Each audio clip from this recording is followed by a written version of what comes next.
Hello everyone, welcome to C Ramal classes. इस session में हम डिस्कशन स्टार्ट करने वाले हैं कॉस्टिंग के बारे में। चाहे आप सेबी ग्रेड एग्जाम के लिए प्रिपेयर कर रहे हैं या फिर आप आईएफएससी ग्रेड एग्जाम के लिए प्रिपेयर कर रहे हैं। कॉस्टिंग एज अ सब्जेक्ट अगर मैं बात करूं तो कंपेरेटिवली एक इजी सब्जेक्ट है। जो इसमें ट्रिकी पार्ट है वो इसका फर्स्ट चैप्टर ही है। अगर आपको introduction to cost and management accounting के अंदर जो डेफिनेशन, जो टर्म्स दे रखे हैं, कंफ्यूजिंग टर्म्स दे रखे हैं, अगर वो समझ में आती है तो आप एडवांस लेवल की कॉस्टिंग को बहुत इजीली समझ पाएंगे। अगर मैं एग्जामिनेशन के पर्सपेक्टिव से बात करूं कि किस एरिया को ट्रिकी बनाया जा सकता है, तो वो फर्स्ट चैप्टर ही है जिसके अंदर कंफ्यूजिंग टर्म्स के ऊपर आपको डेफिनेशन पूछ ली जाए या फिर आपको कुछ एडवांस लेवल का न्यूमेरिकल पूछ लिया जाए, स्टैंडर्ड कॉस्टिंग का, बजटरी कंट्रोल्स का। और थर्ड एरिया जो डिफिकल्ट हो सकता है वो है आउट ऑफ द कोर्स का क्वेश्चन। आपके सेबी एग्जाम की बात करें तो इन सब एरिया को कवर करके चलेंगे। और आईएफएससी के एग्जाम के लिए आप सिर्फ लेक्चर्स देखेंगे, एमसीक्यूज को अटेम्प्ट करेंगे और आपका एग्जामिनेशन निकल जाएगा कॉस्टिंग के रिस्पेक्ट में। चलो बात को स्टार्ट करेंगे। इस सेशन में हम एमसीक्यूज डिस्कस करेंगे 20 introduction to costing and management accounting के ऊपर। जो कंफ्यूजिंग टर्म है उसको भी पढ़ते चलेंगे। चलो, अगर आपको लाइव सेशंस में आना है, डाउट सेशंस के अंदर आना है, तो 5 अप्रैल से कॉस्टिंग के डाउट सेशन स्टार्ट हो चुके हैं। हर एक टॉपिक के ऊपर उस दिन टेस्ट आता है सुबह सुबह, और शाम को डिस्कशन होता है उस टॉपिक के बारे में एंड एमसीक्यू टेस्ट के बारे में। 15 अप्रैल को कॉस्टिंग कंप्लीट हो जाएगा हमारा। चलो, ये हमारे स्टूडेंट्स हैं जिन्होंने लास्ट के SEBI grade A, IFSC grade A, PFRD grade A के एग्जामिनेशन को क्रैक किया है। फर्स्ट क्वेश्चन आपके सामने है। कभी कभी हम कॉस्टिंग के अंदर इतना एडवांस लेवल के क्वेश्चन पढ़ने के लिए चले जाते हैं कि हम कुछ बेसिक टॉपिक को छोड़ जाते हैं। तो फर्स्ट क्वेश्चन उन बेसिक टॉपिक में से ही है। Which theory described cost leadership as one of the three strategic dimensions to achieve competitive advantage in industry? A. Modern theory of cost. B. Transaction theory of cost. C. Henry Fayol strategies. D. Blankett's model. या फिर E. Porter's generic strategy. ये theories भी examination में क्या पता एक आधा question आ जाए तो हमें कवर करके चलनी चाहिए। तो इसका करेक्ट आंसर है ई, पोर्टर्स जेनरिक स्ट्रेटजी। आप अपने स्कोर को भी पिन करेंगे, अपने जो स्कोर है उसको भी कमेंट सेक्शन में बताएंगे। चलो सेकंड क्वेश्चन की तरफ चलेंगे। सेकंड क्वेश्चन की तरफ, what is cost leadership? Cost leadership होती क्या है? A, cost leadership implies producing goods और provision of services at fair cost while maintaining top quality to have better competitive price. B, cost leadership implies producing goods or provision of services at lowest cost while maintaining quality to have better competitive price. Producing goods and provision of services at standard cost while maintaining standard quality to have better competitive price. D point, cost leadership implies producing goods or provision of services at highest cost while maintaining top quality. E, cost leadership implies producing goods or provision of services at average cost while maintaining top quality to have better competitive price. अभी थोड़ी सी confusing definition है, confusing word इसके अंदर use है। Standard cost को ले, highest cost को ले, लोवेस्ट कॉस्ट को ले। तो जिसका करेक्ट आंसर है वो है कॉस्ट लीडरशिप। माना जाता है उसको कि आप लोवेस्ट कॉस्ट पे गुड्स को प्रोड्यूस करेंगे, सर्विसेज को रेंडर करेंगे और क्वालिटी मेंटेन करके चलेंगे। इसकी वजह से आपको कॉम्पिटिटिव प्राइस मिलेगा मार्केट के अंदर। आपका जो प्राइसेस रहेंगे वो कॉम्पिटिटिव रहेंगे क्योंकि आपने लोवेस्ट कॉस्ट में उस प्रोडक्ट को बनाया या सर्विस को रेंडर किया। ठीक है जी। चलो, question number 3, which accounting is the application of principle of accounting and financial management? Accounting और फाइनेंशियल मैनेजमेंट मिला के to create, protect, preserve and increase the value for stakeholders for profit and not for profit enterprise in the public and private sector. A, management accounting. B, cost accounting. C, financial accounting. D, strategic accounting. या फिर E, profit accounting. The correct answer is management accounting. Management accounting के अंदर financial management के tools को भी incorporate करा जाता है। जनरली फॉरवर्ड लुकिंग होती है, आगे कौन सा प्रोजेक्ट करना चाहिए उसके बारे में मैनेजमेंट अकाउंटिंग करी जाती है। इसके अंदर स्टेक होल्डर्स या फिर शेयर होल्डर्स की वेल्थ को इंक्रीज करने के लिए काम करा जाता है। कॉस्ट अकाउंटिंग की बात करें तो यहाँ पर कॉस्ट को असर्टेन करने का काम चल रहा है, रिकॉर्ड्स बनाने का काम चल रहा है कि कॉस्ट में क्या क्या हमारा खर्चा आया और हमें कॉस्ट को असर्टेन करना है। फाइनेंशियल अकाउंटिंग की बात करें तो फाइनेंशियल अकाउंटिंग के अंदर जो हमारे फाइनेंशियल ट्रांजेक्शन है उनको रिकॉर्ड करा जाता है फाइनेंशियल स्टेटमेंट्स बनाने के लिए। ठीक है जी। Strategic accounting and profit accounting ऐसा कुछ नहीं होता। Question number 4, what is the technique and process for ascertaining cost called? What is the technique and process of ascertaining cost is called? ठीक है जी। A, unit costing. B, batch costing. C, costing. D, budgeting. E, job costing. बहुत मतलब easy सवाल भी है, बहुत confusing सवाल भी है कि ऐसी कौन सी टेक्निक है, प्रोसेस है जिससे हम कॉस्ट को असर्टेन करते हैं। तो ये डेफिनेशन है कॉस्टिंग की, ठीक है ना। अब यूनिट, बैच, जॉब कॉस्टिंग ये स्पेसिफिक मेथड्स हैं। अगर कॉस्टिंग की डेफिनेशन की बात करी जाए तो कॉस्टिंग का मतलब ये कि अलग अलग टेक्निक्स एंड प्रोसेसेस जो कॉस्ट को असर्टेन करने के लिए हम काम कर रहे हैं, ठीक है ना। चलो, question number 5, capital budgeting is an example of which type of accounting? A management accounting, B cost accounting, C financial accounting, D strategic accounting या फिर ई प्रॉफिट अकाउंटिंग। तो इसके बारे में हमने डिस्कशन ऑलरेडी कर लिया। फाइनेंशियल मैनेजमेंट के अंदर कैपिटल बजटिंग कहीं ना कहीं आता है, तो ये मैनेजमेंट अकाउंटिंग का ही हमारा पार्ट है। चलो, next question, dash is concerned with planning and controlling the cost associated with running a business. Dash is concerned with planning and controlling the cost associated with running a business. A cost accounting, B management accounting, C cost management, D financial accounting या फिर E financial management। अगर आप यहाँ पे confuse है cost accounting और cost management के बीच में, तो करेक्ट आंसर है कॉस्ट मैनेजमेंट। कॉस्ट अकाउंटिंग की अगर बात करें तो वहां पर रिकॉर्डिंग एंड कॉस्ट को असर्टेन करने का काम चल रहा था। अगर कॉस्ट मैनेजमेंट की बात करें तो ये more of a planning and controlling के लिए करा जाता है कि हम कॉस्ट को मैनेज करके चलेंगे, कंट्रोल करके चलेंगे, ठीक है ना।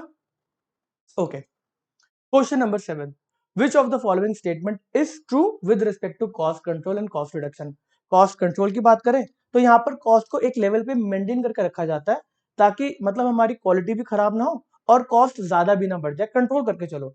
कॉस्ट रिडक्शन की बात करें तो ये कॉन्टिन्यूस क्वेस्ट होता है कि हमें कॉस्ट को कम करना, कम करते रहना। कह रहे विच of the following statement is true. अगर आपने लेक्चर देखे हैं तो कॉस्ट कंट्रोल के अंदर हमने जेठालाल का एग्जाम्पल लिया था, जो अपनी दुकान को चलाता है कॉस्ट कंट्रोल के बेसिस पे, नड्डू काका की सैलरी नहीं बढ़ाता वगैरह। ऐसी कॉस्ट रिडक्शन की बात करें तो यहाँ पर पोपटलाल का एग्जांपल लिया था, जो हर बारी अपनी कॉस्ट को रिड्यूस करने का सोचता है कि कुछ भी खर्चा ना हो, आगे बस कॉस्ट कम होती रहे मेरी। A cost control is a corrective function, हमें ट्रू स्टेटमेंट को आइडेंटिफाई करना है।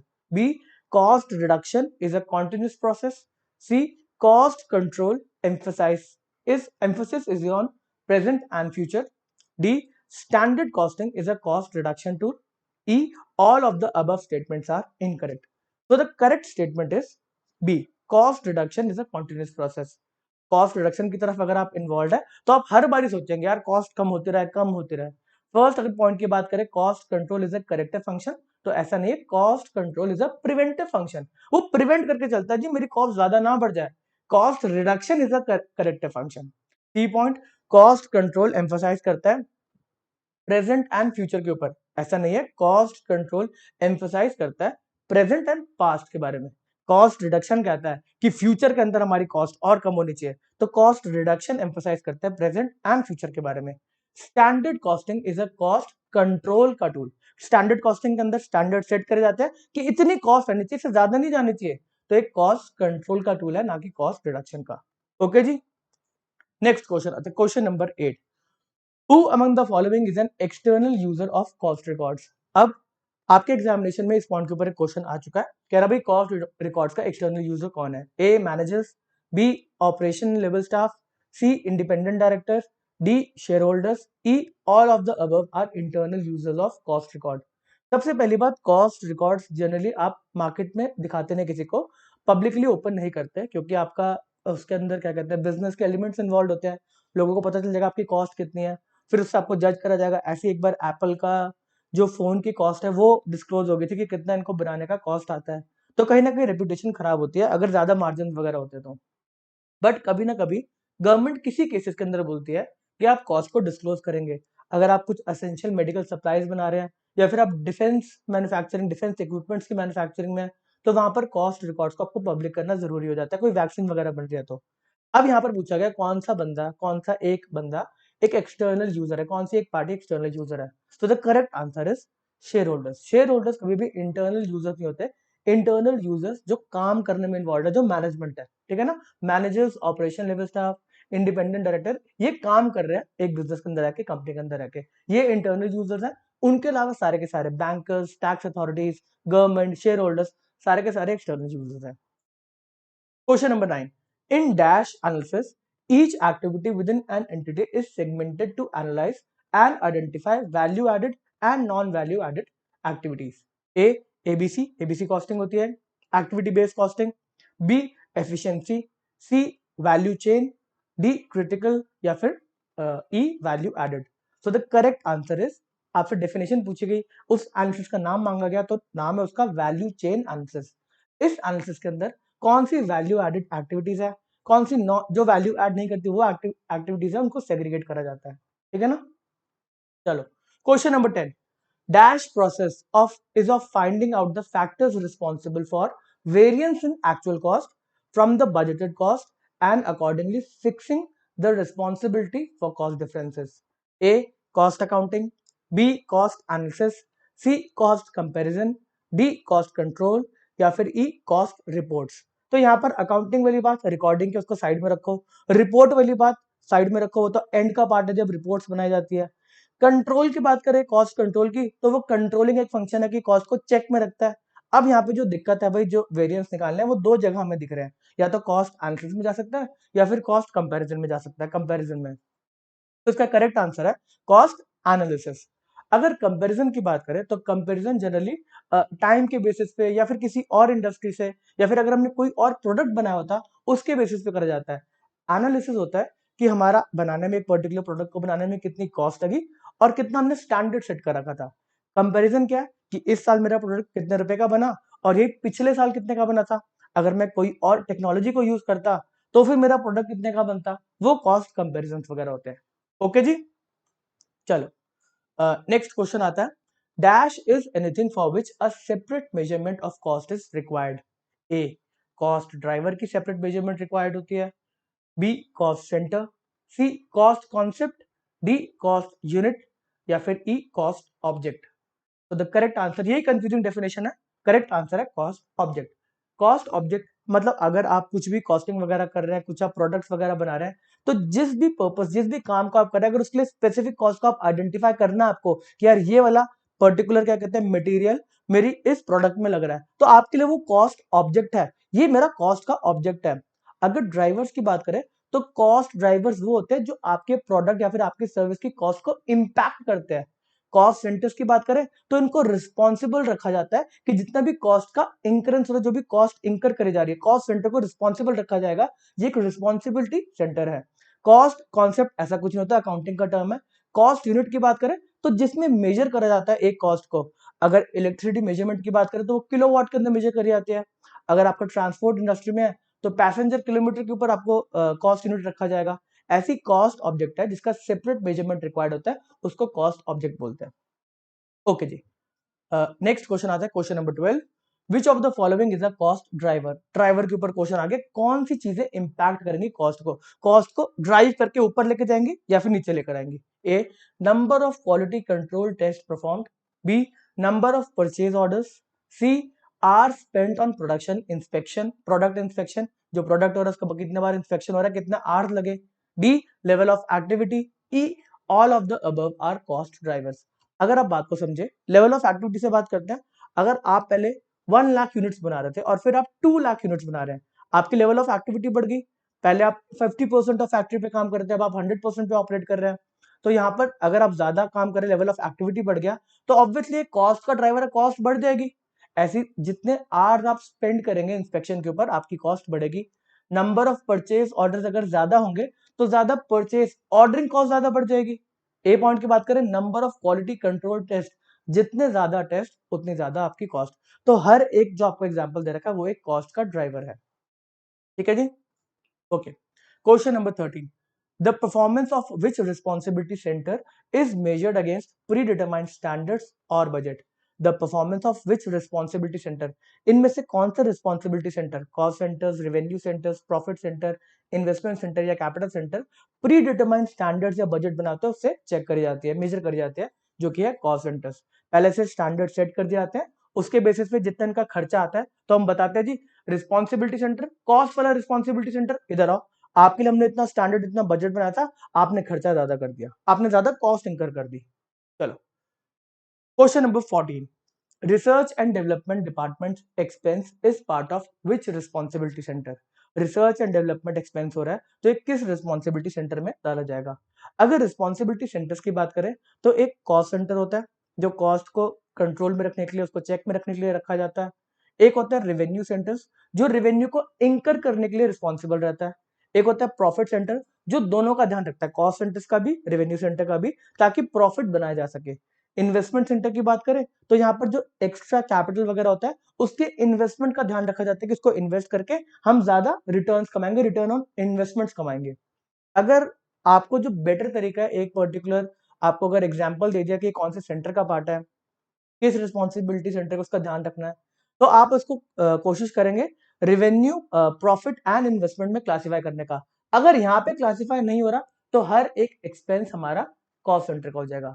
रेवेन्यू सेंटर्स के अंदर वो काम हो रहा है जो रेवेन्यू को डायरेक्टली जनरेट करने के लिए काम कर रहे हैं। फॉर एग्जाम्पल अगर कोई रेलवे का टिकट काउंटर है तो वो टिकट काउंटर जहाँ पे एक्चुअल में सेलिंग का काम चल रहा है वो एक रेवेन्यू सेंटर है, रेवेन्यू को जनरेट करने का काम चल रहा है। प्रॉफिट सेंटर की बात करें तो वहां पर डायरेक्टली बोला जाएगा कि यहाँ से प्रॉफिट बनाने का काम चल रहा है, इस पर्टिकुलर एक्टिविटी से प्रॉफिट्स बनेंगे। इन्वेस्टमेंट सेंटर की बात करें वहां पे कैपिटल की बात करी जाएगी कि कैपिटल को इन्वेस्ट करना है। अब यहाँ पर रिसर्च एंड डेवलपमेंट एक्सपेंस को हम ना रेवेन्यू सेंटर में डाल सकते हैं ना प्रॉफिट सेंटर में डाल सकते हैं। डी पॉइंट की बात करें, क्या इसको हम इन्वेस्टमेंट में डाल सकते हैं? तो आंसर है नहीं, ये इन्वेस्टमेंट डायरेक्टली कैपिटल, इसके रिटर्न्स के बारे में अभी कुछ पता नहीं है, तो आज के टाइम पे इसको कॉस्ट सेंटर में डाला जाएगा। और कॉस्ट सेंटर की अगर बात करें तो यहाँ पर भी डिविजन होता है, आपको दो एरिया में डिवाइड कर रखा है। एक डिस्क्रिशनरी कॉस्ट होता है जिसको आप कभी ना कभी रोक सकते हैं। ऐसी R&D की बात करें, अगर आपकी कंपनी अच्छा परफॉर्म नहीं कर रही तो ये एक डिस्क्रिशनरी कॉस्ट सेंटर का पार्ट है जिसको आप बीच में रोक सकते हैं। एक और कॉस्ट सेंटर की बात करें जो आपका कॉस्ट सेंटर्स के अंदर आता है वो है स्टैंडर्ड कॉस्ट सेंटर। वो आपको कहीं ना कहीं मेंटेन करके चलना पड़ेगा, उतने खर्चे होंगे अगर आपको कंपनी को चलाना है तो। चलो, क्वेश्चन नंबर 15, एक important question. Decentralised branch of Indian restaurant in USA will be classified as dash. A cost centre, B revenue centre, C profit centre, D investment centre, या फिर ई कैपिटल सेंटर। तो इसका correct answer, सबसे अच्छा question आज का शायद यही होगा, इसका आंसर है प्रॉफिट सेंटर। अब मेरा यहाँ पे देखो एक इंडियन रेस्टोरेंट का चेन है, मैंने एक यूएस के अंदर ब्रांच खोल लिया, फिर मैंने इंडिया के अंदर अलग अलग ब्रांच खोल ली। अब मेरा वो ब्रांच खोलने का पर्पस ये है कि मैं वहां से प्रॉफिट्स कमा सकूं। वहां पर रिवेन्यू का भी काम चल रहा है, वहां पे सेल्स भी चल रही है ब्रांच के अंदर, एंड वहां पर कॉस्ट भी इंकर हो रही है, कोई ना कोई सामान तो इनपुट्स जा रहे होंगे। तो वहां से मैं हर एक ब्रांच को जज करूंगा कि कितने प्रॉफिट्स बना के आए मेरे पास। ठीक है ना, मेरे लिए सिर्फ कॉस्ट या सिर्फ रिवेन्यू का सेंटर वो नहीं हो सकता, वहां पे मेरा प्रॉफिट का सेंटर है। वहीं यहाँ पर एक डिफरेंट सिचुएशन, अगर मैं एक इंडियन कंपनी हूँ और मैंने एक दूसरी कंपनी में इन्वेस्ट कर दिया, उस कंपनी को मैंने अपनी सब्सिडरी बना ली, उनका कुछ और बिजनेस है, मेरे को अच्छा लग रहा था, काम अच्छा कर रहा है, तो मैंने उनको खरीद लिया। तो इस केस के अंदर जो मेरे इन्वेस्टमेंट्स हुई यहाँ पर मैं डायरेक्टली बिजनेस में इन्वॉल्व हूँ, तो मेरे लिए वो प्रॉफिट, मेरे को वहां से प्रॉफिट नहीं मिलने वाला। अगर मैंने किसी कंपनी को अपना सब्सिडरी बना लिया तो मेरे को अपना प्रॉफिट नहीं देगी, बट मेरे लिए वो एक इन्वेस्टमेंट है। तो उस केस के अंदर सब्सिडरी बना लिया गया तो वो मेरे लिए एक इन्वेस्टमेंट सेंटर है। ओके जी, okay. Question number 16, classification of cost can be done on the basis of A by nature और element, B by function, C by variability, D by controllability, E by all of the above. So correct answer is by all of the above. Classification की बात करें तो nature के अंदर direct expense है, direct cost है या फिर इनडायरेक्ट है। फंक्शंस की बात करें तो एडमिनिस्ट्रेशन का फंक्शन है, प्रोडक्शन का फंक्शन है, सेलिंग का फंक्शन है, मतलब सेलिंग के पर्पज से कॉस्ट इंकर हुई है, डिस्ट्रीब्यूशन के पर्पज से कॉस्ट इंकर हुई है।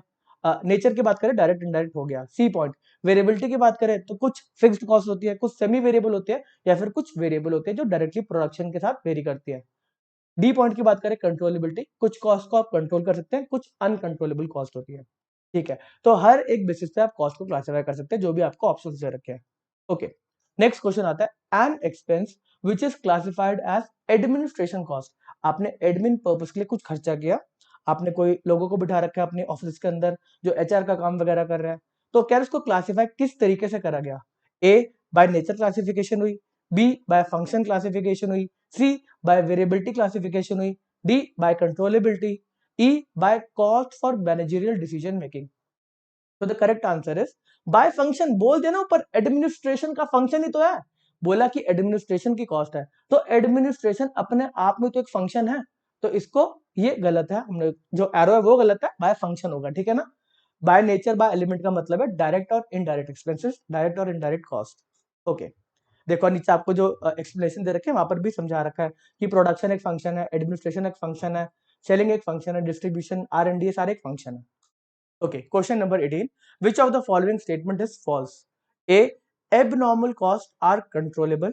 B normal wastage are absorbed in the cost of production, C variable cost varies per unit of production, D direct workers contribution to PF is a direct labor cost, E all of the above statements are correct. So the correct answer is E all of the above statements are correct. Abnormal cost की अगर बात करें तो controllable है, अगर आप गलतियां वगैरह नहीं करेंगे प्रोडक्शन फ्लोर के ऊपर तो आपके एबनॉर्मल लॉसेस नहीं इंकर होंगे।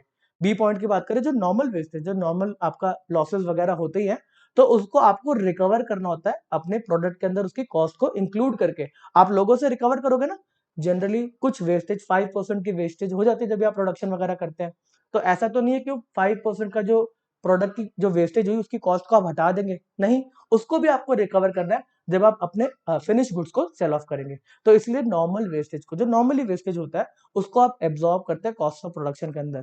सी पॉइंट की बात करें, वेरिएबल कॉस्ट है, वेरिएबल का मतलब ये है कि प्रोडक्शन बढ़ रही है तो ये वेरिएबल कॉस्ट बढ़ेगी। डी पॉइंट की बात करें, direct workers contribution to PF is a direct labour cost. Labour की बात करें, जो डायरेक्ट लेबर है तो उसकी जो वेजेस है वो वेरी करती है, जो इतना वो काम कर रहा है प्रोडक्शन के ऊपर, ऐसे उसका कंट्रीब्यूशन टू पीएफ भी वेरी करता है। अगर ज्यादा सैलरीज वगैरह बनती है तो ज्यादा उसकी बेसिस पे उसका पीएफ बढ़ता है, कम सैलरी बनी तो कम पीएफ, ज्यादा सैलरी बनी तो ज्यादा पीएफ।